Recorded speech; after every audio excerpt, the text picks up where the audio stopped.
କିଛି ଓଷା ବ୍ରତ ଆସିଲେ ମିଠା ଖାଇବାକୁ ମନ ହୁଏ।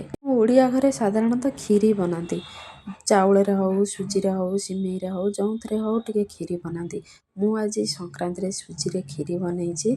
ଆସନ୍ତୁ, ସ୍ୱପ୍ନା ଡେଲି କିଚେନ୍କୁ ଆପଣମାନଙ୍କୁ ସ୍ୱାଗତ। କ୍ଷୀରି ବନେଇବା ପାଇଁ ଏଇ କଟୋରୀରେ ସୁଜି ନେଇଛି ଏତିକି, ତାପରେ ଡ୍ରାଏ ଫ୍ରୁଟ୍ ସବୁ ନେଇଛି। ଫାଷ୍ଟ ଦେଖେଇ ନେଇଛି ତ 500 ହେବ କ୍ଷୀର ନେଇଛି, ସେ ଗ୍ଲାସରେ ଗ୍ଲାସେ କ୍ଷୀର ନେଇଛି।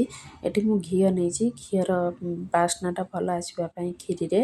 ଏଠି ଅମୁଲ ନେଇଛି, ବେଶୀ କ୍ଷୀରି ବନେଇ ନାହିଁ, ଅଳ୍ପ କ୍ଷୀରି ବନେଇଛି। 2-4 ଚାମଚ ଅମୁଲ ନେଇଛି, ଡବାଟା ଦେଖେଇ ନେଇଛି। ତାପରେ ମୁଁ ଏଠି ଗୋଟେ ପ୍ୟାନ୍ ବସେଇଛି। ପ୍ୟାନ୍ ଗରମ ହେଇ ଆସିଲେ ଘିଅ ପକେଇକିରି ତା ଦେହରେ ସବୁ ଡ୍ରାଏ ଫ୍ରୁଟ୍ସ ପକେଇ ନେଇଛି ଭାଜିବା ପାଇଁ। ଫାଷ୍ଟ ଡ୍ରାଏ ଫ୍ରୁଟ୍ସ ହେଇ ଆସିଲାଣି, ତାକୁ ଆମେ ବାହାର କରି ନେବା। ଫ୍ଲେମ୍ଟାକୁ ଲୋ ରଖିଥିବେ। ଡ୍ରାଏ ଫ୍ରୁଟ୍ସ ସବୁ ନହେଲେ ନାହିଁ ଘିଅ ଗରମ ହଉ ଡ୍ରାଏ ଫ୍ରୁଟ୍ସ ପକାଇବେ, ନହେଲେ ନାହିଁ ସେ ସବୁ ପୋଡ଼ିଯିବ। ସେଥିପାଇଁ ଫ୍ଲେମ୍ଟାକୁ ଲୋ ରଖିଦେବେ। ତାପରେ ଡ୍ରାଏ ଫ୍ରୁଟ୍ସ ସବୁ ବାହାର କରି ସାରିକିରି ମୁଁ ଏଠି ଚିନି 2 ଚାମଚ ପକାଇଛି। ଚିନିର କଲର୍ ଚେଞ୍ଜ ହେଇ ଆସିଲେ ତାପରେ ଆମେ ପକାଇବା ସୁଜି। କ୍ଷୀରି ଟିକେ ରେଡ଼୍ କଲର୍ ଦେଖାଗଲେ ଭଲ ଦେଖାଯିବ, ଛୁଆମାନେ ଆଟ୍ରାକ୍ଟିଭ୍ ହେବେ ଖାଇବା ପାଇଁ। ସେଥିପାଇଁ ମୁଁ ଏଠି ଚିନିର କଲର୍ ଚେଞ୍ଜ କରିକିରି ତାପରେ ସୁଜି ପକାଇକିରି ତାକୁ ଭଲସେ ଭାଜି ନେବା।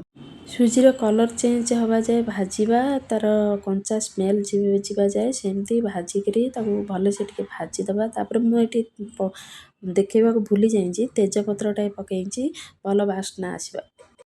ସୁଜିଟା ଭାଜି ଆସିଲାଣି, ତାପରେ ମୁଁ ଏଠି ପାଣି ଦେଇଛି। ଆଗ ମୁଁ କ୍ଷୀର ଦେଇନି, ଏଥିପାଇଁ ଆଗ ଭଲସେ ସୁଜିକି ପୁରା ସିଝେଇ ଦେବା।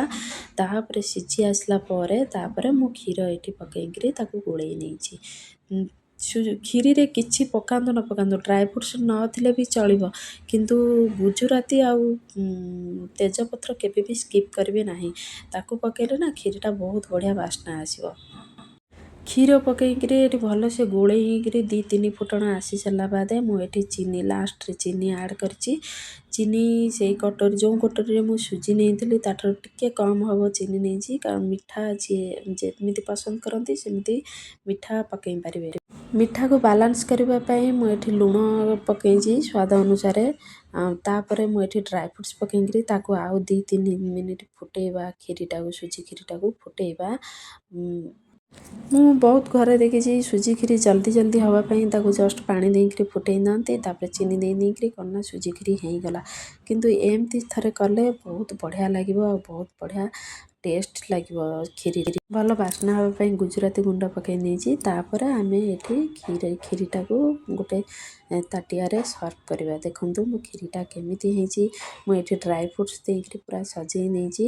ଏଠି କେମିତି ମୋ କ୍ଷୀରିଟା ହେଇଛି, ଏମିତି ମୁଁ ଯେମିତି ବନେଇଲି ସେମିତି ଉପାୟରେ ଥରେ ସୁଜି କ୍ଷୀରି ବନାନ୍ତୁ, ବହୁତ ଟେଷ୍ଟ ଲାଗିବ। ଚାଉଳ କ୍ଷୀରିକି ବି ଭୁଲିଯିବେ, ଯେକୌଣସି ସିମେଇ କ୍ଷୀରିକି ବି ଭୁଲିଯିବେ। ରଖୁଛି, ବାଏ।